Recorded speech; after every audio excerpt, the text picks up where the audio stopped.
I spent years working with and analysing high-performing teams, be they project, product management, supply chain, and so many others. These 5 essential habits I will share with you emerged as the clear causes for those teams performing at high levels. When a team worked on one or more of these habits, performance always improved. I'll also share concrete ways that you can help a team grow in these key 5 habits. High-performing team habit number 1. They balance high care with high candor.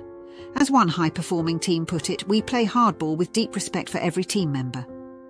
The hardball part of the equation means that they speak up about issues, problems, and disagreements, yet do that in a way that isn't attacking or insulting. If you're not speaking up during the meeting, you often do so after the meeting to welcoming ears. Candor means that you move the after-meeting hallway complaints into the meeting. High candor teams speak up before a decision or hold their tongue. High candor teams also share their level of commitment to a decision or the extent to which they will execute a decision. I started checking with a management team on their level of commitment to the decisions made during the meeting, because decisions seem to get unmade after the meeting. We used a number system from 1 to 10 to indicate their level of being on board with commitment. When we heard a number less than 10, I probed, what would get you to a 10-level commitment? What followed was the candid conversation we missed before the meeting. We hear concerns, implications, and views not previously expressed. And we adjusted based on the new information. Candor saved a lot of time and made the best decisions, but it took some prompting before they felt comfortable speaking up. If your team has high levels of candor but suffers from a lack of caring, that's easier to fix because you can speak candidly about the disrespect.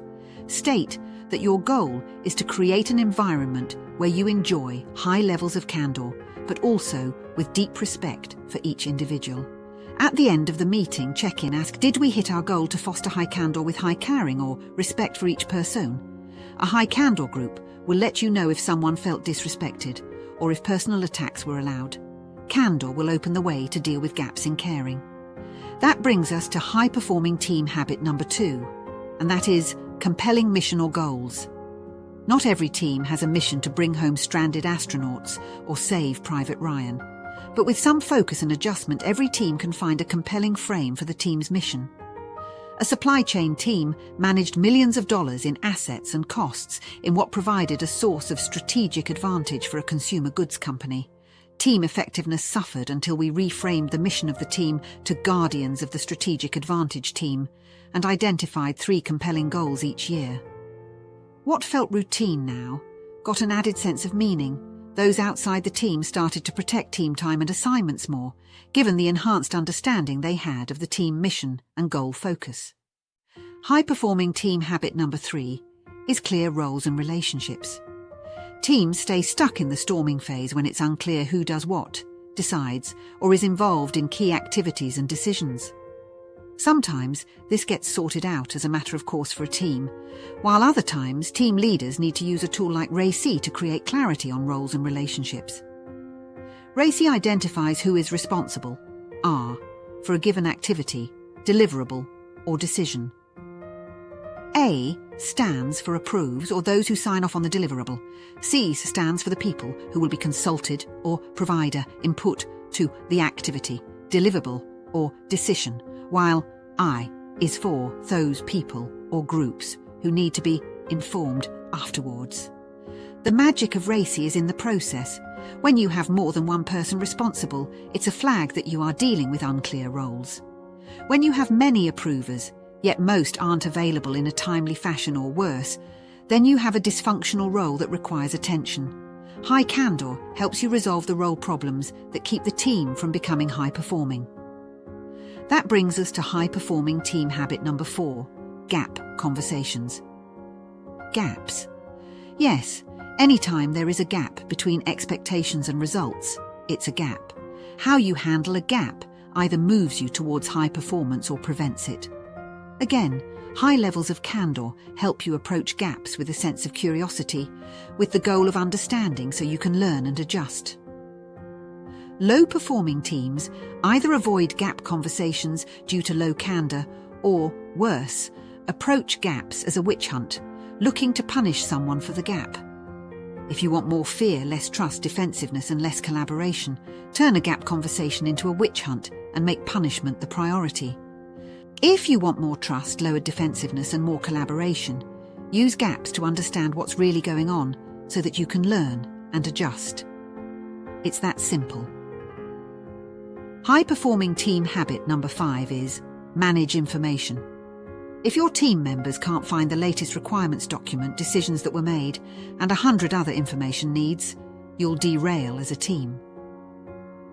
Many teams make the mistake of creating a SharePoint site, Microsoft Teams, or other collaboration solutions only to have them grow to become unmanageable messes. No team can thrive in a confused information-sharing environment. One team solved this by creating links on the weekly meeting notes summary that had the latest version of key team deliverables. This team did their best to keep clean versions on their SharePoint site and identified document versions clearly. But for this team, the links on the weekly report became their source of truth. Team information management isn't an easy problem to solve, but it must be dealt with, or the team will suffer. A management team started using a decision log to not only document their weekly progress on key decisions, but also communicate to those outside the team the status of key decisions. A project team greatly enhanced information sharing when they started to do a post-sponsor meeting check-in after meeting with project sponsors. The meeting helped to share sponsorship redirects while the information and context were still hot. But more importantly, it conveyed the more subtle aspects of the project that were difficult to put in words. A few sponsors joined the meeting to ensure the team got the clarity they needed to course correct. It was a key reason they performed at high levels. In this video, I have shared 5 critical habits of high-performing teams. First, blending high candor with high care forms the basis for high performance. Second, a compelling mission and clear goals will energize team members with a sense of purpose needed to perform at high levels. Third, clear roles and relationships will solve many of the power issues that linger unless you deal with role conflict. Fourth, teams who deal with gaps with curiosity and a desire to deal with the real cause while pursuing learning that leads to course correction will create a high-performing team. And finally, teams who deal with information management remove a key barrier to performance that otherwise will derail a team. Thanks for joining the Change Capability Institute today. Subscribe to the channel to see more information like this.